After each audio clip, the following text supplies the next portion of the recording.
All right, welcome back to the channel. Tonight we're going to go over the Thursday night football matchup. Atlanta Falcons going up against the Tampa Bay Buccaneers. Atlanta Falcons at home. And of course, if you're not subscribed to the channel, please consider hitting that subscribe button, hitting that notification bell, liking the video, so on and so forth. Guys, I'm telling you, you're going to make some damn good money over the long term. I'm still playing with the same bonus bets that I made in or that I received in January 2023. Haven't had to put any money in other than that initial cash.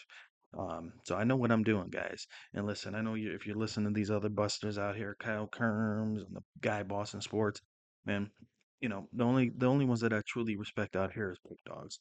But that's another different that's a different story. Listen, guys, I'm mentioning this because I know you guys will make some good money with me going forward. So please do listen in. Without any further ado, let's get into it. All right, so we have the Tampa Bay Buccaneers going up against the Atlanta Falcons. Games being played at the Mercedes Dome in Atlanta. And guys, I do like the Atlanta Falcons in this game.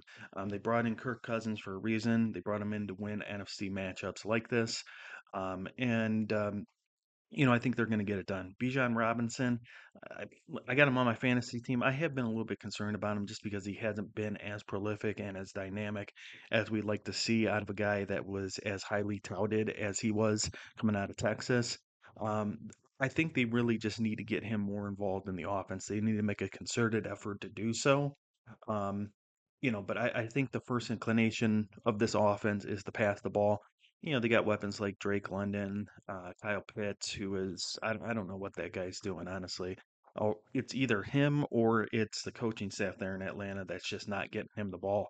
I don't think it's Kirk Cousin. I think they're going to pass it. He's going to pass it to him if he's open, but I don't know if the guy's getting open or not. I'll have to take a look tonight, and I'll get back to you guys on that one. Drake London, he's been showing out. He's been showing up, and he's been um, along with Darnell Mooney, Kirk Cousins' top target in of the wideouts. But I think Bijan Robinson, he should get things going again in this game, and hopefully he does, and he's able to score a touchdown.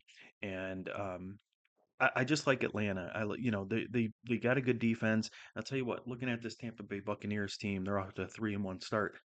The game that they did lose was against Bo Nix's Denver Broncos. And here's the thing that you'll always notice with Baker Mayfield. And I know Baker Mayfield. I'm a Cleveland guy. I love Baker Mayfield. I think the Browns treated him dirty on the way out. And if we still had him, we'd probably be you know, 3-1 instead of 1-3.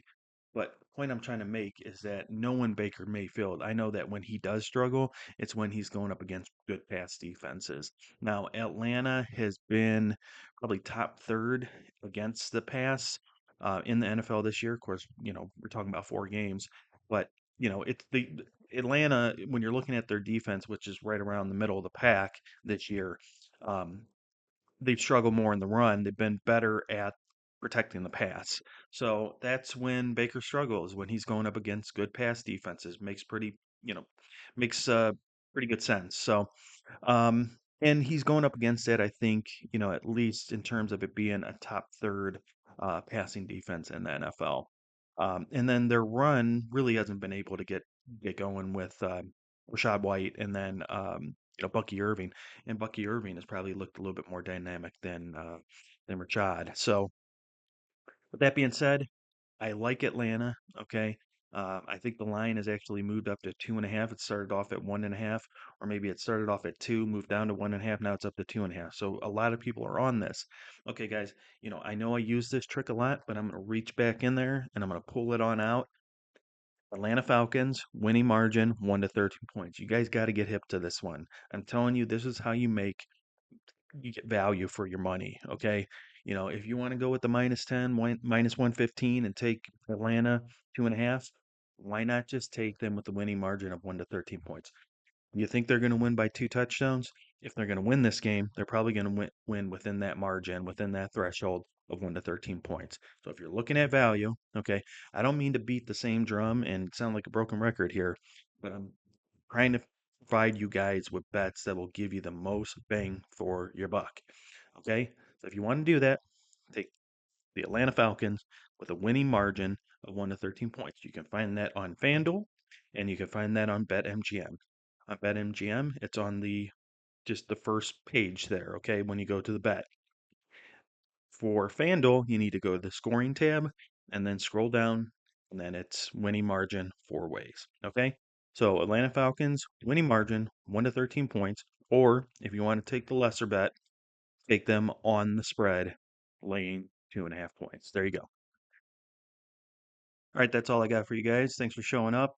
And yes, shots have been fired in this video, but you know what, guys? I really don't give a shit. That's the way it is, and that's the way it's gonna be. So, thank you for listening in. And if you're not subscribed to the channel, please consider doing so because we do appreciate each and every one of you, and you'll see the proof of that going forward. But like the video, share the video, hit the notification bell, and we'll see you next time. Until then, peace out.